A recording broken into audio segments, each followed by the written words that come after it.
If my wife becomes an elementary school student, they're running out of ideas, right? There's no way this anime can end well, can it? At least so I thought before actually watching it. Let's be honest here, when you hear that title, if my wife becomes an elementary school student, most people will assume the absolute worst from it. Yes, the title is accurate, that is literally what happens, but at the same time, do not fear. Absolutely nothing weird happens between the husband and his wife now turned into a child. In this case, the title doesn't give you the full picture of what happens, only a glimpse. To be fair, not everyone who watches it will enjoy or even appreciate it. However, the anime excels in something which anybody can experience and possibly relate to, if they give it a chance and don't expect the absolute worst from the controversial and odd title that this series possesses at first glance. This series is actually a positive, wholesome, and emotional story showcasing the strength humans possess. This is round 7 of GGS, where I look at the seasonal anime and pick a less popular one to watch and review, determining whether it is a gem, garbage, or something in between, as I hunt for more underrated gem anime. For the fall 2024 anime season, it was a no-brainer which one I'd pick, since the polarizing title of If My Wife Becomes an Elementary School Student, or TsumaSho for short, called my name, and seemed like it'd be right in my wheelhouse, since I like watching anime with absurd or long titles such as this one. Without further ado, let's dive into the story and explain what makes this series remarkable. Keisuke's life was filled with joy when he spent time with his wife, Takae. Eventually, they have a daughter named Mai, and the Nijima family's bond grows stronger for many years to come. Unfortunately, it does not last, as Takae dies in an accident and the Nijima family struggles for the next 10 years trying to move on without her. However, eventually a miracle occurs. They are reunited as a family, albeit due to a very odd circumstance. Takae takes possession over the body of an elementary school girl named Marika, who has her own family problems to deal with. This is both a blessing and a curse, since the Nijimas do not know how long this miracle will last, so they cherish every moment spent with each other thanks to this second chance. With Takae's return, it lights a fire underneath Keisuke and Mai as their lives brighten up once again, being able to be a happy family once more. They begin the initial process of moving on, wanting to enjoy life once more, looking towards the future, as they continue to grow as people, something they haven't done since Takae's death. Keisuke acts like a brand new man at work, having a pep in his step and renewed energy that matched what he had prior to his wife's death.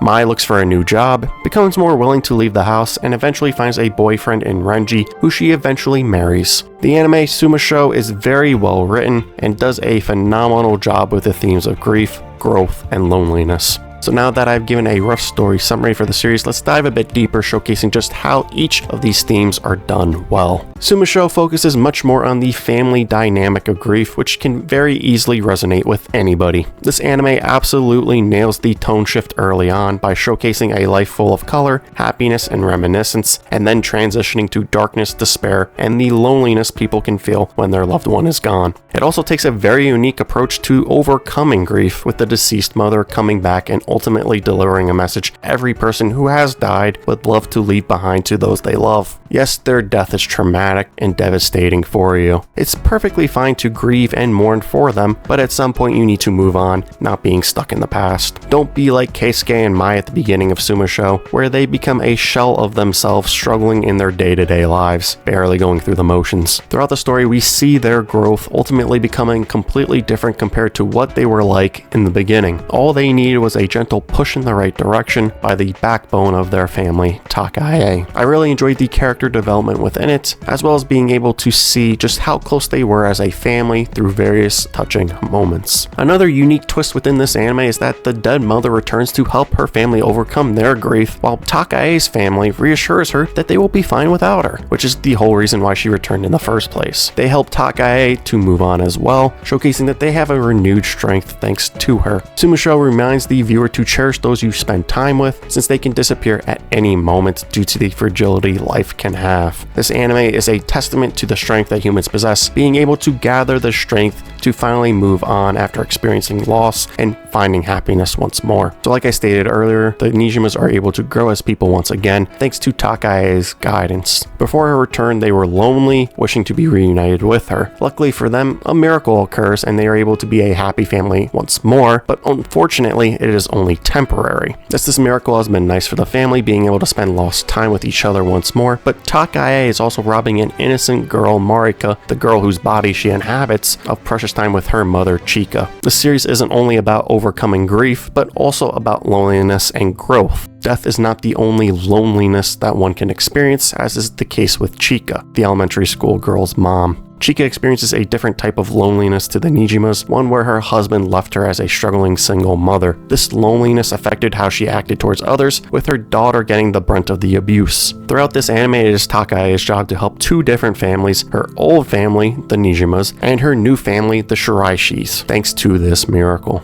This is yet another part of the series that I thoroughly enjoyed, the other family's subplot. Not only did Takae help save Marika's life, which would have ended the same way hers did, Takae helped Marika's mother, Chika, have a redemption arc, helping her to grow and keep her original promise to not become like her abusive and terrible parents. Imagine being the elementary school girl that Marika is, having no father present and a terrible abusive mother that she had at the beginning. Having a good upbringing is crucial for any child, and she was not experiencing that. Mentally, that was terrible for her, so much so that she dreaded going home to the point where she almost died because she walked into oncoming traffic without paying attention. Thanks to Takae's possession of Marika, she didn't have to deal with the negatives of her life. Takae and the rest of her family help to point out Chika's flaws, and she's willing to change for the better. Thanks to that, when Marika's body is returned, she has a loving, caring mother, trying her best to help her child, essentially having a blank slate yet again for motherhood. A very nice detail here is that when Marika returns, she is stunned by how caring and loving her mother acts towards her, signifying that this change was very apparent and appreciated. This subplot involving Chika is something that I think can easily be overshadowed, and is yet another enjoyable part, adding even more layers and depth to this anime. Since I am talking about layers and depth this series possesses, I want to talk about how the little details throughout the story are phenomenal, and I love how the themes are showcased through multiple people and multiple different ways. Renji, Mai's husband, also is dealing with grief just like the Nijimas. His first love was a person who died in an accident as well, and he visibly is still struggling coping with that years later, just like Mai is. It's nice to watch as Renji and Mai grow closer to one another and can easily relate to each other because of this. Like I already stated, Chika grows and experiences loneliness just like Keisuke and Mai. However, instead of acting like Keisuke and Mai, Chika took her anger out on others because of her loneliness. I despised her at the beginning, and rightfully so, because she's a terrible parent. However, by the end of the anime, she too has completely changed compared to what she was like at the beginning, only needing that little nudge to start. TsumaSho isn't for everybody. Some people aren't going to want to sit down to a show that can be slow, emotional, and dialogue heavy. At the same time, many people are never even going to consider checking it out because of its weird title, but do not be afraid of it.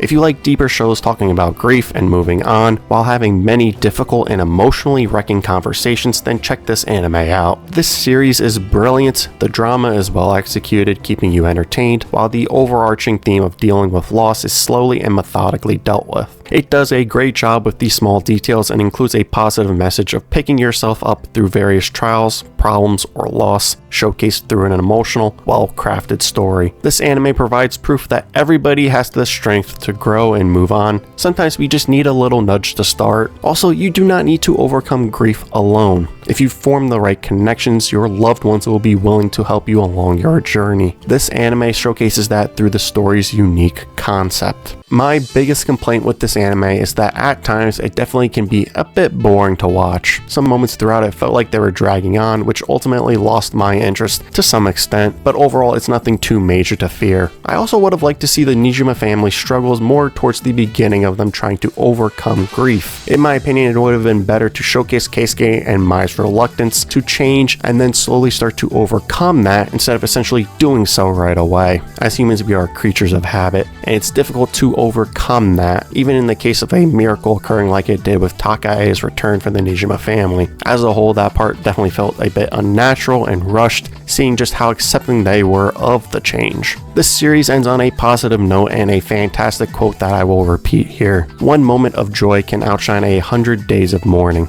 It is the whole reason why we form connections with others, because the joy spent with them will always outshine the bad. I give, if my wife becomes an elementary school student, an 8 out of 10. This is now the second entry to the growing underrated anime list for this series, the other one being Train to the End of the World. Thanks so much for watching. As usual, don't forget to like, comment, and subscribe. I'll see you guys in the next video.